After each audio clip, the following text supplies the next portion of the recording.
pansit. Eto na yon. Legit na to. Andar na.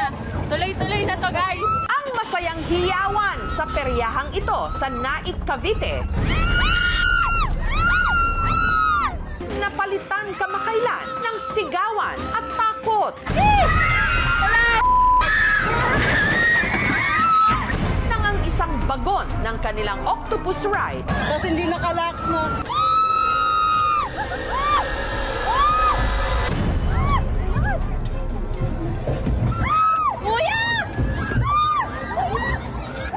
Sino yun?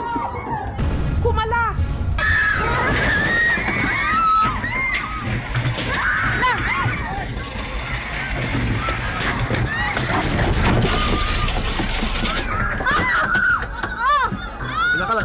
Ganyan ka lang. Oh my God, paano kami dito sa taas?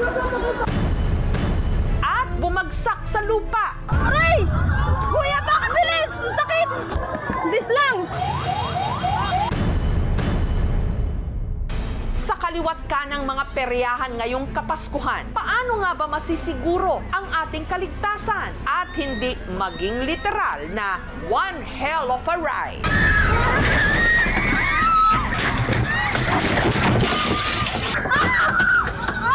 Aray! Hindi Pasko kung walang perya. Pero mag-ingat lang ho ha, dahil sa Cavite, ang masaya sanang bonding ng magkakapatid nauwi sa trahedya nung ang sinasakyan nilang octopus ride kumalas. Nito lang nakaraang linggo nung nagkayayaang magperya sina Camille at ang kanyang mga kapatid. Birthday po siya ng tatay namin, kayayaan po mag-dinner, then after that po, punta daw po kami ng perya, tapos sasakay po sa rides. Isa sa mga sinakyan nila ang paboritong cheap thrill ng marami, ang may 8 galamay kagaya ng pugita. Kaya tinawag na Octopus Ride.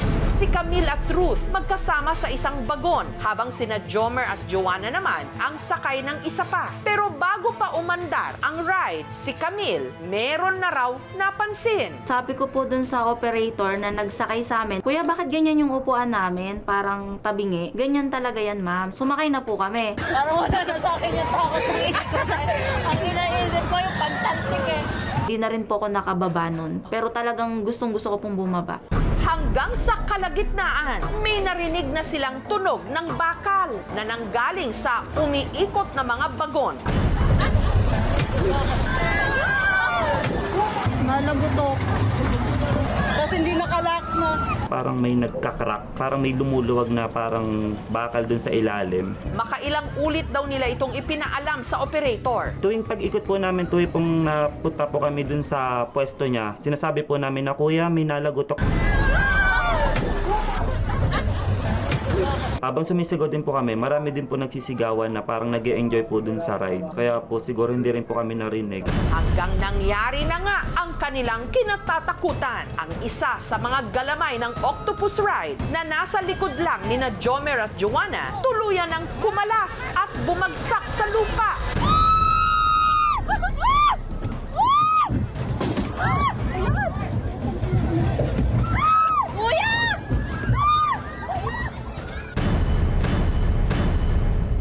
Sabi ko na ipapakiramdam ko kaya hindi ako makairit kanina pa. Nakita ko po namin yung mga tao, nagpapanik na yung iba.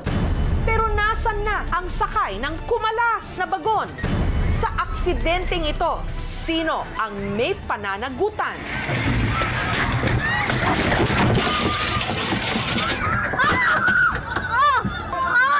Aray!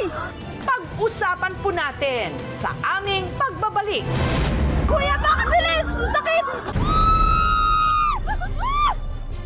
Ang octopus ride na sinakyan ni Camille at ng kanyang mga kapatid may bagon na kumalas at tumilapon.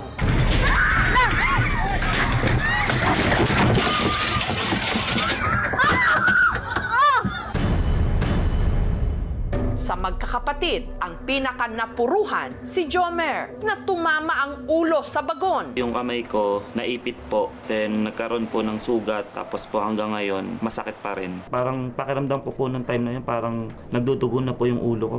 Ang ride agad pinatigil. Oh my God, paano kami dito sa taas? Si Nico hindi makaalis sa bagon na kanyang sinakyan. Na-stuck po kaming dalawa doon 8 to 10 minutes.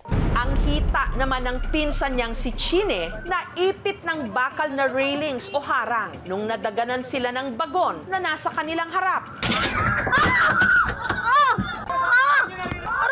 Nung una po, hindi po siya masyadong masakit pa. Noong mga time po na mga more than 5 minutes na po, talagang ramdam ko na po na dumidiin na po siya sa buto ko. Kuya, bakit bilis? Ang sakit! Bilis lang! Ganyan ka lang. Ito po yung naging pasako nung naipit na po kami doon. 8 ang naiulat na sugatan sa insidenteng yon. Pero nasan na ang sakay ng tumilapon na bagon? Ang isa sa mga sakay nito, si Erica. Nung una po, sobrang saya talaga kasi syempre parang first time kasi namin maka-experience nga ng ganon. Mama! Kuya, baba na kami! Nagbiro pa nga raw ang kasama ni Erica na si Maria Rose. Nangalas, no? Hanggang sa nagkatotoo ang kanyang sinabi nung ang bagon na kanilang sinakyan kumalas at bumagsak sa lupa. Yun na talaga sabi ko kung maaano na kami, tegi. Si Maria Rose nagtamo ng pasa. Si Erica naman nawalan ng malay. Pagtama ng bakal, wala na, hinimatay na po ako. Tapos yun na po, wala na po ako maalala. Ang mga staff at empleyado ng perya agad daw tumawag ng rescue. Tulong-tulong buhatin! Isa, dalawa, tatlo. Hindi po, nakadagan pa rin po. Aray! Ang nabigat. Puro naman ang mga complaint ay sakit ng ulo at nalulula. Agad naman nilang dinalagad sa mga lapit na hospital. Sina Jomer at Erica, pina-CT scan. In-X-ray naman ang hita ni Chini. Sinagot naman daw ng may-ari ng perya ang gasto sa ospital. Binigyan po nila kami ng cash po na tagwa 1,000 para po pambili-bili po namin ng gamot. Wala pong diferensya. Pero po yung sakit po hanggang ngayon, dama ko pa rin po. Ang insidente, iniimbestigahan na ng mga pulis. Yung isang main screw na nakalag nung time na yun yung nakalas, then nagresulta po doon sa pagtama po ng mga bagon. Naguntugan sila. Maaring dumugtong yung physical injuries at liability nila. So kung mapapatunayan na yung operator talaga ay merong pagkakasala, merong pagkukulang. So yung antas ng kanilang liability ay depende rin dun sa antas ng pagkakasakit o disgrasyang nangyari sa mga tao. Posibleng hindi na sila makapag-operate. Meron po itong pagkakakulong, sir, kung sakali mang mapatunayan na may kapabayaan. Magkaroon ng regulation national level na lahat na nag-ooperate ng ganitong klaseng ride, ma-maintain yung quality of safety. Also make sure na pag nag-issue ng insurance, isang operator well-kept at maintain ang equipment. Samantala, kinuhanan ng aming team ng interview ang pamunuan ng perya tungkol sa nangyari. Araw-araw naman po ini-inspect yan ng mga operator namin bago nila i-operate. Aksidente po yan, hindi po natin inaasahan. After incident, actually, under maintenance pa rin siya. Make sure po na madodouble check ng mga operators, hindi lang po ng once but twice or more. Sana po ganun lagi. May pananagutan yung management ng Carnival at hindi naman po namin kayo para takbuhan. Aray! Kuya, bakit bilis? Ang sakit! Kung sakali na may maramdaman pa rin kayo after incident, tawagan niyo po ako.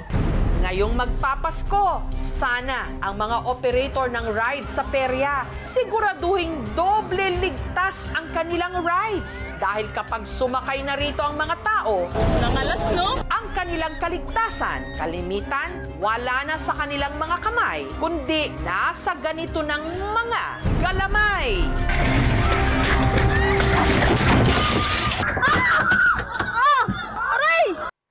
Thank you for watching, mga kapuso. Kung nagustuhan niyo po ang videong ito, subscribe na sa GMA Public Affairs YouTube channel. And don't forget to hit the bell button for our latest updates.